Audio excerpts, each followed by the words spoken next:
BIMSTEC సదస్సు థాయిలాండ్లో జరిగింది. దీనికి మోడీ గారు ప్రత్యక్షంగా అటెండ్ అయ్యారు. ఈ సందర్భంగా మోడీ గారు బంగ్లాదేశ్ ఇంటరిమ్ గవర్నమెంట్ యొక్క చీఫ్ అడ్వైజర్ మొహమ్మద్ యూనిస్ కలిసి దాదాపు 40 నిమిషాల సేపు మాట్లాడుకున్నారు. మనందరూ తెలుసు, రీసెంట్గా బంగ్లాదేశ్ ప్రభుత్వంలో భారత వ్యతిరేకత చాలా పెరిగిపోతుంది. అంతేకాదు, రీసెంట్గా ఆయన చేసిన కామెంట్ ఒకటి, చైనాకి వెళ్ళినప్పుడు మొహమ్మద్ యూనిస్ ఒక కామెంట్ చేశారు.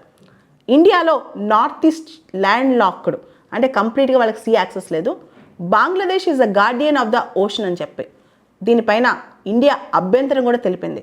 ఇప్పుడు మోడీ గారు ఏదైతే డిస్టర్బింగ్ స్టేట్మెంట్స్ ఉన్నాయో, ఏదైతే మంచి సందర్భాన్ని మంచి సంబంధాన్ని డిస్టర్బ్ చేస్తున్నాయో అలాంటి స్టేట్మెంట్స్ ఇవ్వద్దని సూచించారు. అంతేకాదు, హిందూస్ మీద అటాక్స్ సంబంధించి కూడా చర్చించినట్టు తెలుస్తోంది. అయితే ఇంకో పక్క మొహమ్మద్ యూనిస్ మాత్రం ఖచ్చితంగా షేక్ హసీనాని ఎక్స్ట్రాడిట్ చేయమని అడుగుతున్నారు.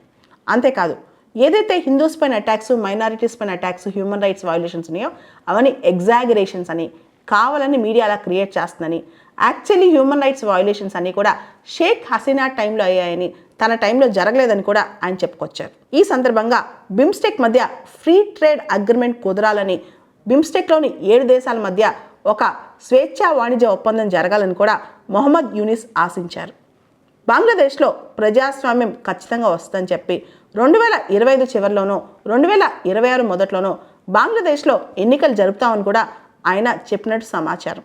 ఇక్కడ భారత్ బంగ్లాదేశ్ సంబంధాల విషయాల్లో ఒకసారి చూసుకుంటే కనుక మనకి చాలా పెద్ద బార్డర్ ఉంది బంగ్లాదేశ్తో.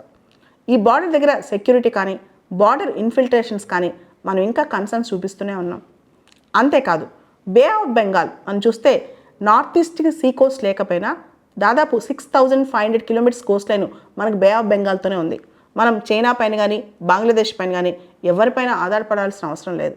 అంతేకాదు, 1971లో బంగ్లాదేశ్ విముక్తి కోసం పోరాటం జరిగినప్పుడు ఇండియా ఎంత సహకరించింది ఖచ్చితంగా బంగ్లాదేశ్ గుర్తుపెట్టుకోవాలని చెప్పి ఇండియా భావిస్తోంది. దాంతోపాటు బంగ్లాదేశ్కి అనేక సందర్భాల్లో సార్క్ అంశాల్లో కానీ, బిమ్స్టెక్ అంశాల్లో కానీ, ఇతరత్ర అంశాల్లో కానీ ఇండియా ఎప్పుడూ కోఆపరేట్ చేస్తూనే ఉంది.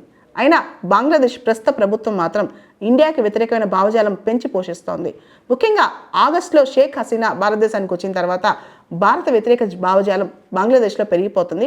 ఆ ప్రభుత్వం కూడా హిందూస్ పైన అటాక్స్ని టాసిడ్గా సపోర్ట్ చేసినట్లు అందరూ భావిస్తున్నారనమాట. కాబట్టి ఇండియా ప్రస్తుతం మాత్రం బంగ్లాదేశ్ దగ్గర నుంచి అక్కడ హ్యూమన్ రైట్స్ని ప్రొటెక్ట్ చేయమని, డెమోక్రసీని రిస్టోర్ చేయమని చెప్పి ఎంత తొందరగా వీలైతే అంత తొందరగా ఎన్నికలు జరిపి law and order, peace, stability maintain చేయమని చెప్పి బంగ్లాదేశ్ని భారత్ కోరుతోంది.